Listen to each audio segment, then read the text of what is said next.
The Realme 3 Pro has arrived and it looks like the perfect candidate to take on the popular Redmi Note 7 Pro. So does it manage to one-up the Redmi phone? Is this the budget smartphone you should buy? Well, let's find out.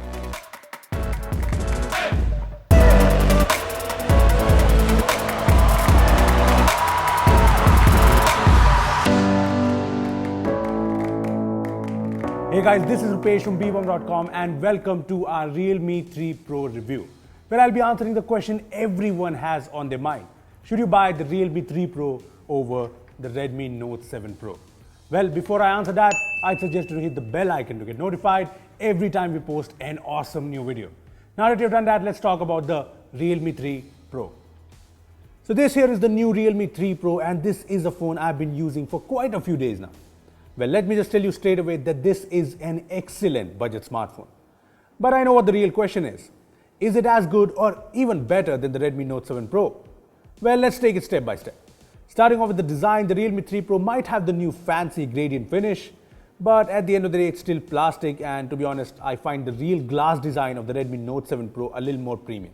I mean, it's definitely not bad, but it's clear that the Redmi Note 7 Pro feels more premium in the hands when compared to the Realme 3 Pro. But the plastic back apart, the display here is great. The Realme 3 Pro's display is just as good as it gets in this segment. The color reproduction seems on point and it gets bright, so outdoor usability is no problem at all. Plus it has Gorilla Glass 5 and so far our unit here hasn't had any major scratches, so that's good. Apart from the display, the design here packs in most of the things you need. The buttons are well placed and tactile, the fingerprint scanner is super fast, and you get the headphone jack and micro USB port. I know a lot of you guys aren't big fans of the micro USB port here, but you have to give Realme a pass here, because the Realme 3 Pro is offering really fast charging with a 20-watt fast charger bundled in the box. That's better than many USB-C touting phones out there. Having said that, micro USB does mean slower data transfers when compared to USB-C while you're moving files from a PC, and I surely miss the convenience USB-C offers, so yeah, there's that. Overall, the Realme 3 Pro is pretty sorted on the design front if you ignore the fact that its design and build isn't as premium as the Redmi Note 7 Pro. Also, I know that the micro USB port isn't a big deal here because there's fast charging support, but I do understand that the lack of USB-C would be a deal breaker for some. Now, another area of debate is around the phone's performance. I'm pretty sure you already know that the Realme 3 Pro is powered by the Snapdragon 710, and having used Snapdragon 710 phones in the past like the Mi 8 SE and the Nokia 8.1, I was expecting some great performance from the Realme 3 Pro. And you know what? The phone does not disappoint. The performance here is just top-notch. It's been quite some time since the phone arrived in our offices and the phone has been really smooth ever since. Be it during day-to-day tasks or gaming, and that's when I did not even enable the high-performance mode available in the settings. Now, I did try out the high-performance mode as well, but the difference it brought wasn't that huge, especially since the phone is fluid and nice even without it. Now, Snapdragon 710 versus Snapdragon 675. Well, I listed out all the differences between these processors in our first impressions video, and I also showed you that the CPU benchmarks give the Snapdragon 675 the win, while the GPU benchmarks give Snapdragon 710 the win. So it's pretty apparent that the Snapdragon 675 has faster CPUs and Snapdragon 710 has better GPUs. Having said that, I have found real-world performance on both the phones pretty comparable. I mean, the Redmi Note 7 Pro is also a great performer when it comes to usual day-to-day tasks. And when it comes to gaming performance, both the phones handle PUBG Mobile at high graphics very well. I played PUBG Mobile on high graphics on both the phones and there wasn't any major difference between them. Anyway, I did not just check gaming performance. I also rendered one of our Sunday edition videos in 1080p via Adobe Premiere Clip on these phones, and here are the results. Now, this video is of 4 minutes and 2 seconds and the Redmi Note 7 Pro took 10 minutes 21 seconds to render this video, while the Realme 3 Pro took 9 minutes 43 seconds to render this video. So yeah, that's not a huge difference, but yeah, there is a difference. So overall, both these phones are pretty powerful performers and are pretty evenly matched. Yeah, the Realme 3 Pro has a slight edge over the Note 7 Pro when it comes to gaming and GPU related tasks, but it's not a huge difference at all. Anyway, a lot of you guys have been asking us about any heating issues in the Realme 3 Pro, and well, we checked. After an hour of PUBG on the Realme 3 Pro, the phone was around 38 degrees, which is definitely not overheating. So yeah, no problems here. Now coming to the cameras, the Realme 3 Pro has a pretty capable camera setup with its primary sensor being the same as the high-end OnePlus 60.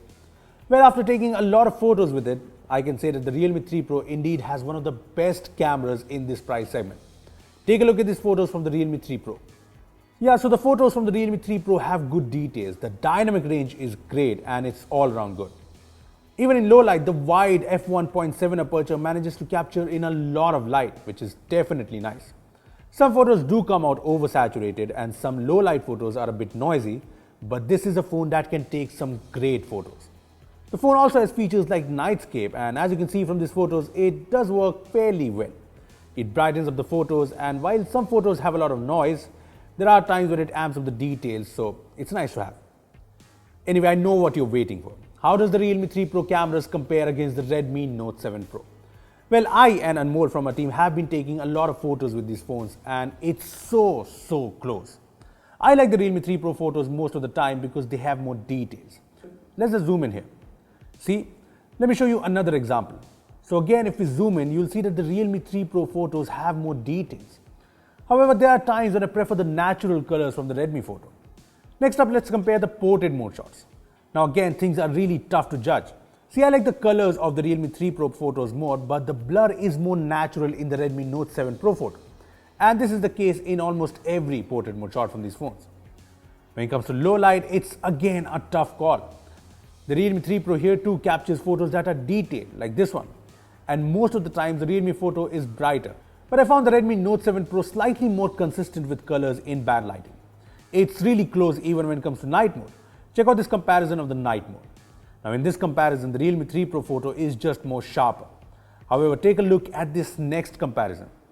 Here the Realme 3 Pro photo has an oil painting effect on Anmol that nobody likes. So you get the idea, both phones are really close when it comes to camera front. Look, both these phones offer best-in-class cameras, and if you ask me to choose one, well, it's a difficult choice, but I'll go with the Realme 3 Pro. And yeah, there I said it. Anyway, that's not all on the camera front. Let's talk about videos. So here's a 4K video I shot from the phone. So as you can see, the Realme 3 Pro captures a decent 4K video. There's no EIS, so it's not very stable, but it's decent, I guess. However, I did notice that the phone has problems at times focusing while shooting videos in 4K and in 1080p. Anyway, here's a 1080p video, and as you can see, it's definitely more stable. Now compared to the Note 7 Pro, I like the colors more in the Redmi Note 7 Pro video, plus it's a tad bit more stable than the Realme 3 Pro video. So on the video front, the Xiaomi phone definitely seems a little better. Apart from that, the Realme 3 Pro also has a 64 megapixel Ultra HD mode, which honestly is gimmicky. I mean, yeah, if you want bigger resolution photos, the 64 megapixel mode can come in handy, but apart from that, I don't think it brings a huge difference. The Realme 3 Pro also has support for 960 FPS super slow-mo videos, and again, that's honestly a gimmick. Seriously, check out this comparison. Yeah, this is definitely a gimmick. Now coming to the front cameras, the Realme 3 Pro has a 25 megapixel front camera, and well, here are some selfies from the phone. Well, I definitely like the selfies from the phone. They're sharp, detailed, and the colors are nice. Some selfies do come out over-sharpened and the portrait mode's edge detection is finicky, but I like the selfie camera here. Compared to the Note 7 Pro, I prefer the Realme 3 Pro selfies because I've always hated the soft selfie Xiaomi phones take. So that was a lot of photos, and that was the camera on the Realme 3 Pro, and the cameras here are pretty good. So the performance on the phone is great, the cameras are pretty good, and the design isn't as premium as I'd like, but it's functional. So what's left? Well, there's the battery and there's the software. Well, let's talk about the latter first. So the phone comes with ColorOS 6 on top of Android Pie, and like I said in our first impressions video, it's definitely an improvement over ColorOS 5, and it's certainly usable. To be honest, I still don't like the weird colors and the weird icons, but apart from that, it has become decent enough. There's face unlock here, which is very fast, so coming from OnePlus phone, I love that. It has navigation gestures, and there are different types of gestures to choose from, so that's something I like. Apart from that, it has features like App Locker, Private Safe, Kid Space, and more. Lastly, there's the battery. So the Realme 3 Pro has a sizable 4045 mAh battery, and quite expectedly, it lasts fairly long. Starting the day at 100%, the phone would be around 40% at the end of the day for me, and that is definitely great. Even on heavy usage, the Realme 3 Pro would easily last you days, so that's pretty impressive. However, Realme has made claims that the Realme 3 Pro's battery performance is better than the Redmi Note 7 Pro's battery performance. Well, we checked things out. So after 30 minutes of PUBG with full brightness, the Realme 3 Pro lost 10% charge, while the Redmi Note 7 Pro lost 11% of charge. So yeah, not a huge difference, but Realme said that the phone has a screen optimization mode that increases the battery life, so I turned it on. And well, with the efficiency mode turned on, the phone lost only 8% charge after 30 minutes of PUBG gameplay. So yeah, it does improve things. When playing YouTube videos continuously for 30 minutes at full brightness, both the phones lost 6% of charge. However, with the efficiency mode, the Realme 3 Pro only lost 5% of charge. So yeah, the screen optimization mode does make a difference, and I did not notice any drawbacks to this mode, so it's nice. Anyway, apart from the great battery performance, the Realme 3 Pro has fast charging on board. There's VOOC 3.0 support, and there's a 20-watt fast charger bundled in the box, which is honestly amazing. And the fast charging here is impressive too. The phone just takes 25 minutes to go from 10 to 50%. And it just takes 75 minutes to go from 10 to 100%. Yes, just 1 hour 50 minutes to charge the 4045 mAh battery. That is honestly really impressive. Compared to that, the Redmi Note 7 Pro with its 10-watt in-box charger takes 2 hours and 20 minutes to go from 10 to 100. And even with an 18-watt fast charger, the phone takes 2 hours to fully charge. So yes, the Realme 3 Pro's VOOC 3.0 charging has definitely amazed me. Well, moving on, you guys asked us a lot of questions on the Realme 3 Pro, so let me just answer them really quickly. Does the Realme 3 Pro have eMMC or UFS storage? Well, the Realme 3 Pro, like the Note 7 Pro, has eMMC storage. Does the Realme 3 Pro come with the Widevine L1 license? Well, our unit here does not have the Widevine L1 license, but Realme says that the retail units of the phone will have L1 out of the box. Does it have notification LED? Sadly, it does not. Does it have Camera 2 API support? Well, yes, the Realme 3 Pro fully supports the Camera 2 API. So that was pretty much everything about the Realme 3 Pro, and it's time for the verdict. Should you buy the Realme 3 Pro over the Redmi Note 7 Pro? Well, it's a tough call.